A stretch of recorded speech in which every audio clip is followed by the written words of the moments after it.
Olá, é sempre uma alegria imensa podermos estar juntos, reunindo sobre as luzes do Consolador prometido por Jesus, que é o Espiritismo. Em 1857, Kardec quebrou o paradigma do pensamento religioso com a primeira questão do Livro dos Espíritos, quando ele indaga aos espíritos que responderam à codificação, que é Deus? Ele não pergunta quem é Deus, ele pergunta que é Deus. E a resposta serve para muitas reflexões de muitas encarnações nossas. Que é Deus? E eles respondem: é a inteligência suprema, a causa primária de todas as coisas. Inteligência suprema do universo, causa primária de todas as coisas. Mais adiante, na questão número 4, Kardec pergunta: mas onde estão as provas da existência dessa inteligência suprema e dessa causa primária de todas as coisas? E a resposta é absolutamente perfeita, porque nos leva a reflexões infindáveis, rasgando o infinito. Eles dizem o seguinte: as provas estão numa medida que aplicais às vossas ciências. Procurem a causa de tudo que não é obra do homem, e a sua razão responderá. Com essa resposta, os espíritos lançam o nosso pensamento, o nosso olhar para o universo infinito, para as constelações, para as galáxias, onde a Terra é um pontinho de poeira. É desse Deus infinitamente grande, maravilhoso e perfeito que o Espiritismo nos fala em todas as questões. Então nós não podemos iniciar qualquer fala sem nos lembrar que estamos nos reportando à lei de Deus em sua expressão mais pura. O representante mais próximo de Deus que tivemos entre nós foi o Senhor Jesus, assim como consta na questão 625 de O Livro dos Espíritos, quando Kardec pergunta se havia um modelo, um guia, alguém que pudesse servir de orientação a nós. E a resposta mais curtinha, eles respondem: Jesus, vide Jesus. E mais adiante tem uma notinha de Kardec falando que Jesus foi o ser mais perfeito que esteve entre nós. De tal sorte era perfeito que o Espírito Divino o animava. Então, quando falamos de Espiritismo, falamos de lei de Deus, falamos desse representante mais próximo do Espiritismo, da lei de Deus que esteve entre nós, que é o Senhor Jesus. E Mateus, um dos evangelistas, registra um trechinho dizendo, lá no capítulo 5, resplandeça a vossa luz diante dos homens. Então, quando Jesus fala isso, ele está, como em todas as suas falas, ele está nos mandando muitos recados, né? Mas antes de iniciar, eu quero ler um trechinho de Emmanuel, que está no início de Caminho, Verdade e Vida, aquela série de interpretações evangélicas de Emmanuel. Ele diz o seguinte para nós: Jesus é o caminho, a verdade e a vida. Sua luz imperecível brilha sobre os milênios terrestres, como o verbo do princípio, penetrando o mundo há 20 séculos, há mais de 20 séculos agora. Lutas sanguinárias, guerras de extermínio, calamidades sociais, não lhe modificaram um tio nas palavras, que se atualizam cada vez mais com a evolução multiforme da Terra. Tempestade de sangue e lágrimas nada mais fizeram que avivar-lhes a grandeza. Entretanto, sempre tardios no aproveitamento das oportunidades preciosas, muitas vezes no curso das existências renovadas, temos desprezado o caminho indiferente ante os patrimônios da verdade e da vida. O Senhor, contudo, nunca nos deixou desamparados. Então, sem essa compreensão basilar de que Deus é a inteligência suprema do universo, causa primária de todas as coisas, e que Jesus é o seu representante mais próximo, e que em Jesus reside essa grandiosidade que está para além da nossa compreensão, assim como a compreensão desse Deus infinitamente grande, Criador de todas as constelações, de tudo. Sem essa compreensão, que nós devemos admitir que não entendemos de forma absoluta, mas podemos lhe sondar a grandeza quando os espíritos fazem essa comparação. Procure a causa de tudo que não é obra do homem e a sua razão responderá. Você vai pensar em tudo que é natural e na perfeição de tudo que é natural, né? Nós temos uma passagem em Missionários da Luz que André Luiz, que foi médico aqui na Terra, quando se depara com um corpo humano, ele fica literalmente embasbacado com a grandiosidade.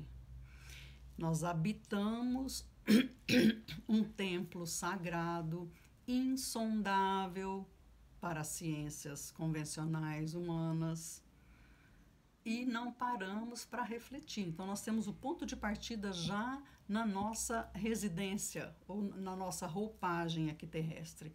Templo sagrado, sobre o qual a ciência se debruça infinitas e variadas vezes, e na maioria das vezes não descobrem o que houve, o que há, como que pode ser tão grandioso assim esse corpo humano que nos remete a um microcosmos. Então, falar de tudo que é natural e que não é obra do homem, nós vamos levar aí uma existência inteira, né? Basta a gente pensar em qualquer coisa, em qualquer corpo que detém a vida.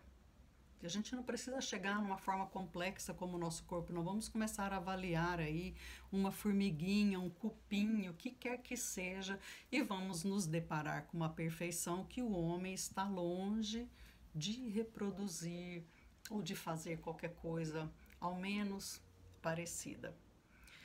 Então é desse Deus, é desse Jesus que falamos. Então quando Jesus fala, brilha a sua luz, não foi uma palavrinha, assim como tudo que ele falou, não foi uma coisa aleatória, não foi por conta de trazer uma beleza de linguagem, não. E primeira coisa que ele estava nos reportando é a essa grandeza de Deus e da criação onde estamos inseridos. Brilha a sua luz. Se ele disse brilha a sua luz, significa que viemos da luz, que há em nós germen dessa luz. Somos criaturas de Deus, somos divinos por origem. E quando ele fala brilha sua luz, exerça esse potencial que há em você.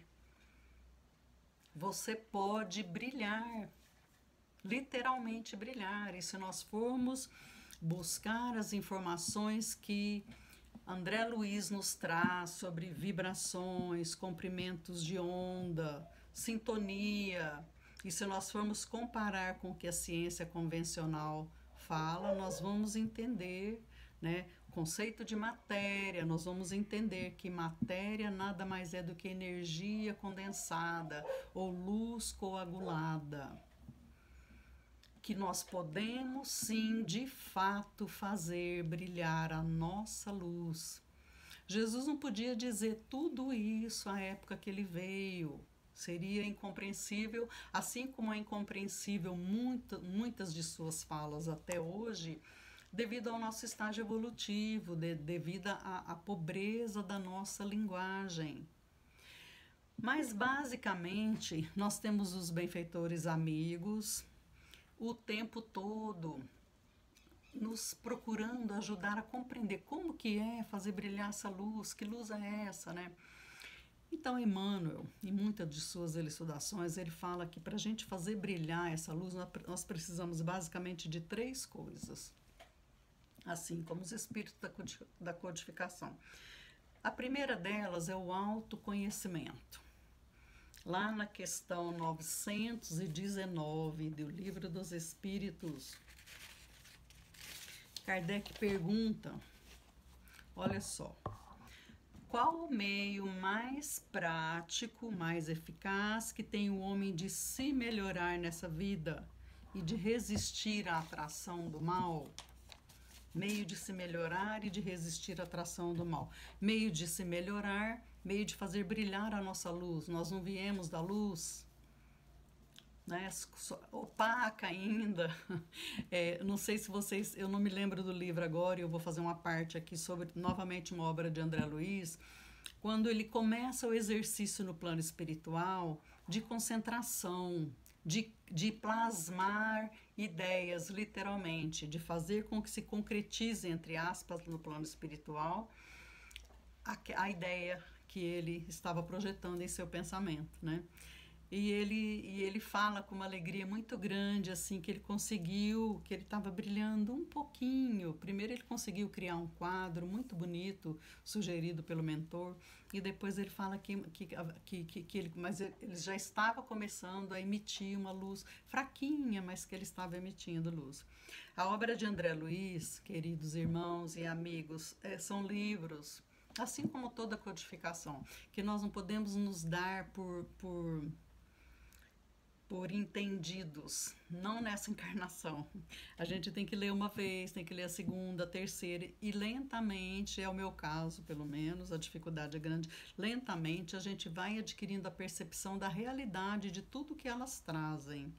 André Luiz, ele definitivamente é considerada a obra complementar a toda a obra de Chico, né? Então, a gente entende materialmente, entre aspas, a gente entende que o nosso pensamento emite partículas. A gente entende também a importância de orar e vigiar os seus pensamentos.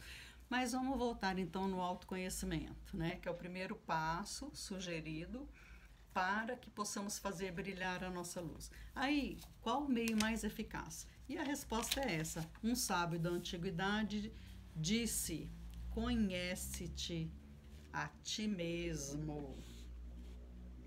Conhece-te a ti mesmo.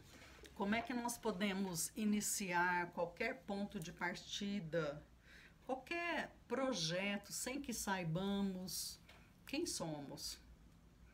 O que realmente eu quero? Qual que é o meu propósito? Qual que é o meu anseio maior? Qual que é o meu desejo verdadeiro?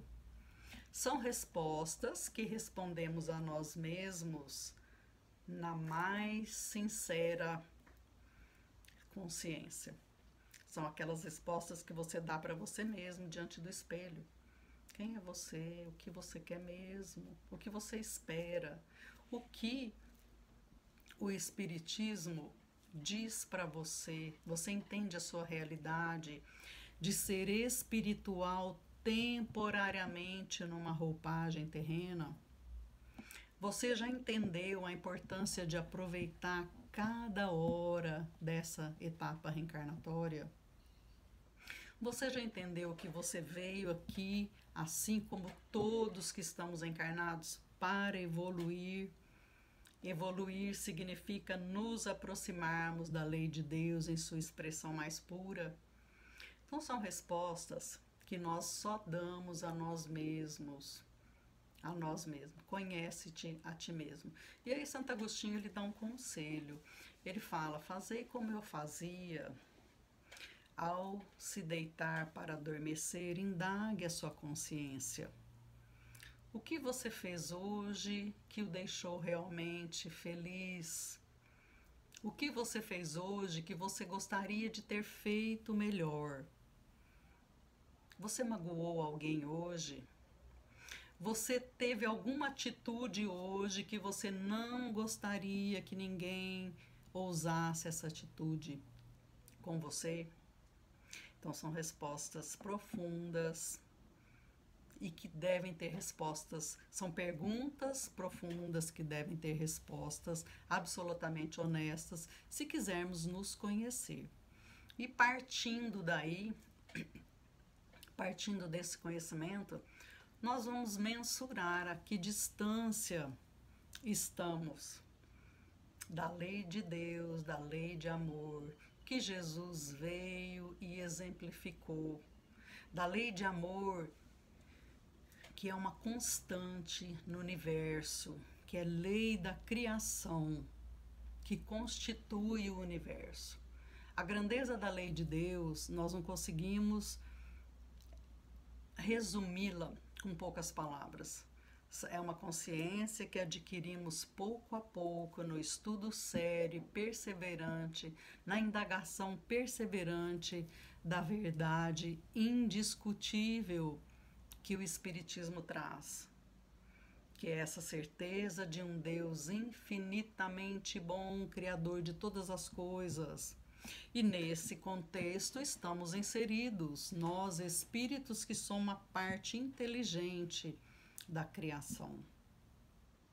Então nós passamos a compreender, se eu sou a parte inteligente, se eu estou aqui, o meu propósito reencarnatório é evolução, é me aproximar da lei de Deus, o que eu estou fazendo de fato para aproveitar essa vinda aqui, para fazer brilhar a minha luz. Eu acredito realmente nisso? É a primeira coisa, por isso nós iniciamos sempre com a fala do embasamento da certeza da lei de Deus. Se você não tem essa certeza, tudo isso que você estudar adiante não vai ser perda de tempo, que instrução sempre é bem-vinda, mas você fatalmente voltará ao ponto de partida. Porque tudo que os espíritos falam nos remetem a essa certeza. A certeza de que Deus é infinitamente bom, grande, e que tudo foi criado por Ele. E aí não podemos observar nada que não seja amor e perfeição.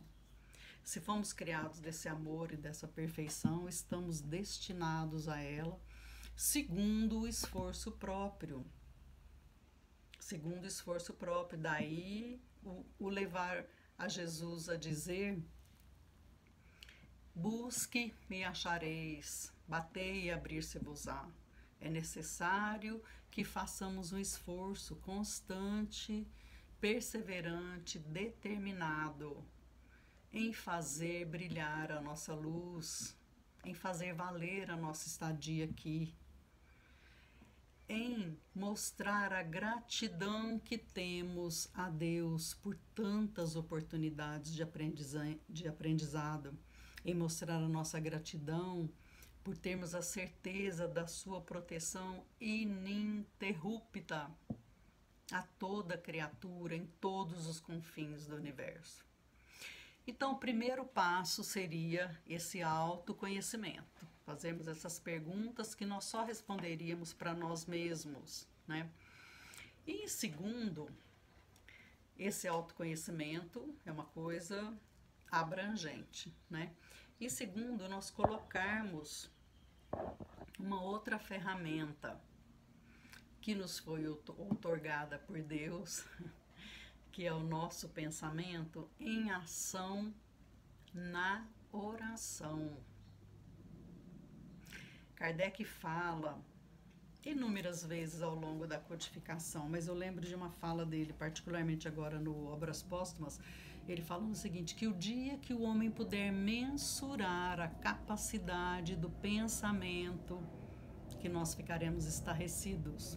Alguma coisa, não literalmente, não me lembro das palavras, mas eu lembro dele ter colocado isso, né? E aí a gente lembra, puxa, Jesus disse, orai e vigiai seus pensamentos. Ele não podia explicar tudo que Kardec explicou, né? E a gente começa a entender a importância de pensamentos construtivos, a importância de pensamentos no bem, porque o nosso pensamento realmente plasma situações, é o nosso pensamento que molda a matéria, literalmente, literalmente. E associado ao pensamento, nós temos a oração, que é o nosso pensamento endereçado a Deus. Endereçado a Deus. Sabemos que os primeiros que recebem essas orações são os benfeitores amigos próximos a nós. Aí o Espiritismo Consolador prometido por Jesus nos fala de sintonia, e a gente entende que estamos ligados todos ao mesmo tempo com uma imensa rede através da sintonia, cada um na sua sintonia. Assim como um dial de rádio. Se você digitar 80, você não vai ouvir a frequência 90.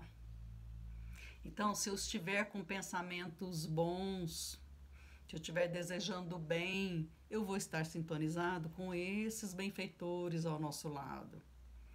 Se eu estiver negligente, displicente, egoísta, voltado só para o meu bem-estar, eu vou estar sintonizada com essa faixa vibratória. Se eu estiver sintonizada com vingança, com angústia, com maldade, com ódio, eu estarei sintonizada e sentindo esse meu pensamento reforçado por essa sintonia em todas as situações. Então, o Espiritismo, além de iluminar o nosso caminho, o nosso pensamento, ele nos dá as ferramentas. Conhece-te a ti mesmo, promova a oração diária, ininterrupta até, como Paulo disse, em tudo dai graças. Mas Paulo, é claro que a gente vai pensar assim, nossa, mas é um exemplo tão acima de nós, né? Tão acima de nós. Mas Paulo começou do princípio também, até ele chegar a essa consciência, né? Já não sou eu quem vivo, mas o Cristo quem vive em mim. Em tudo dai graças. Nós temos uma obra do porte de Paulo e Estevão, meus irmãos, meus queridos, que devia ser livro de cabeceira de todos nós, e nós vamos perceber a evolução desse espírito, que mesmo na sua passagem como Paulo, já tinha uma envergadura moral muito além da nossa, claro, é óbvio. Ele era absolutamente probo, leal, honesto, né? A perseguição que ele promoveu aos cristãos, fica claro no livro também, foi por fidelidade a Moisés, como diz o próprio Estevão, né? Quando ele identifica em Abigail a noiva de Paulo, são palavras de Estevão: estou te deixando em boas mãos, minha irmã.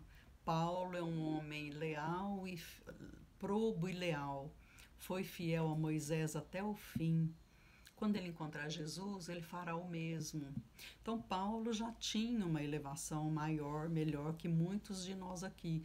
Mas em Paulo e Estevão nós podemos ver a sua trajetória para fazer brilhar a sua luz, para se aproximar verdadeiramente do amor ao próximo, quando entendeu que somos, sim, uma grande família universal e que Jesus era o Messias prometido, aquele que veio nos mostrar isso. Então, recapitulando, né? Primeiro passo para fazer brilhar a nossa luz, autoconhecimento. Segundo, hábito da oração e de pensamentos construtivos. A gente vê em muitas casas espíritas escrito: o silêncio já é uma prece. O silêncio, né? O silêncio mental também. Se conseguirmos o silêncio, porque não é o silêncio da boca, claro. Então, se a gente conseguir um silêncio em gratidão, certamente é uma prece. Um silêncio, mas se você está feliz, em gratidão, certamente é uma prece também, né? E o terceiro, elementar, se falamos em autoconhecimento, que gera conhecimento, se falamos em vigiar pensamentos. O terceiro passo são as obras. As obras coerentes com esse autoconhecimento, coerentes com as preces endereçadas a Deus. Simples, né? O Espiritismo transforma em miúdos. Qual o objetivo de estarmos reencarnados? Questão 132 do Livro dos Espíritos. O objetivo de estarmos aqui reencarnados é nos aproximarmos da lei de Deus. E tem um segundo item no objetivo: nos aproximarmos da lei de Deus e atuarmos como co-criadores na obra que nos toca. O dia que eu li esse trecho, gente, eu fiquei sem dormir de tanta preocupação. Eu falei, meu Deus, co-criadores. E hoje eu entendo que é elementar entender isso. Quando que somos co-criadores? Quando alinhamos esses 3 pontos que colocamos.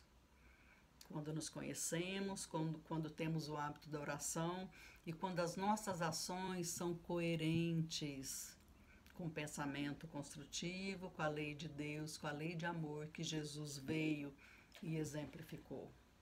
Então, todas as vezes que socorremos verdadeiramente, querendo auxiliar, nós estamos sendo co-criadores. Toda vez que somos pacientes, todas as vezes que somos tolerantes, todas as vezes que somos indulgentes, todas as vezes que somos desprendidos, todas as vezes que divulgamos o Consolador prometido, não com o objetivo de violar consciências, mas com o objetivo de esclarecer aqueles que buscam esclarecimento. Todas as vezes que divulgamos o Consolador prometido para dizer, olha, meu irmão, isso é passageiro. Eu posso te afirmar com certeza que tão somente o mal e a dor são passageiros. A nossa destinação é a alegria, é a plenitude no amor.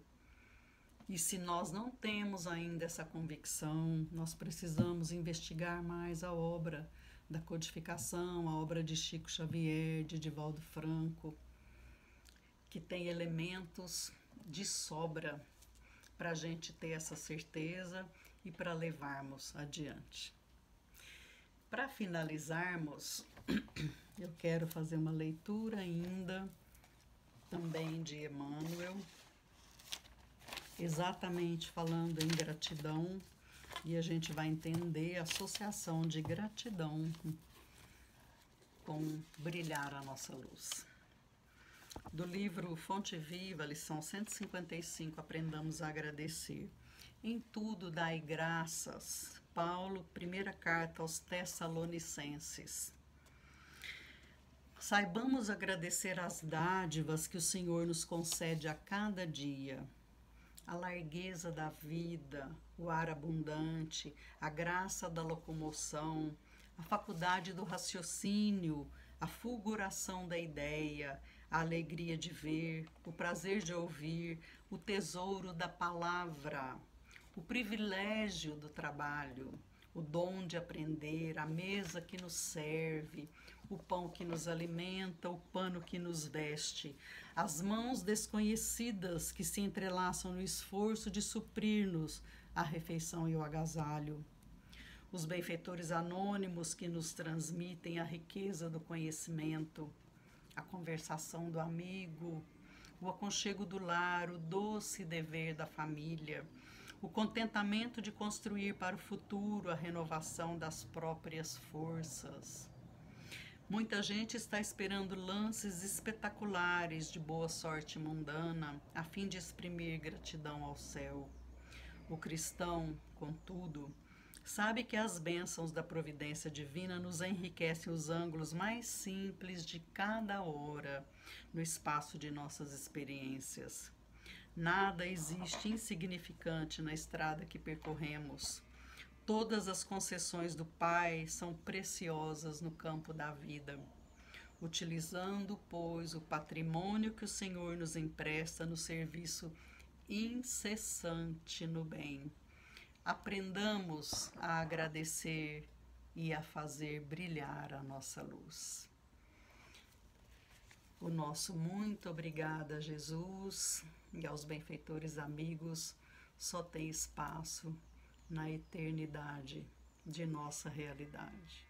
Muito obrigada, que Jesus nos abençoe a todos arredundante, mas sintam-se abraçados e reconfortados sempre pela proteção e amor de Jesus.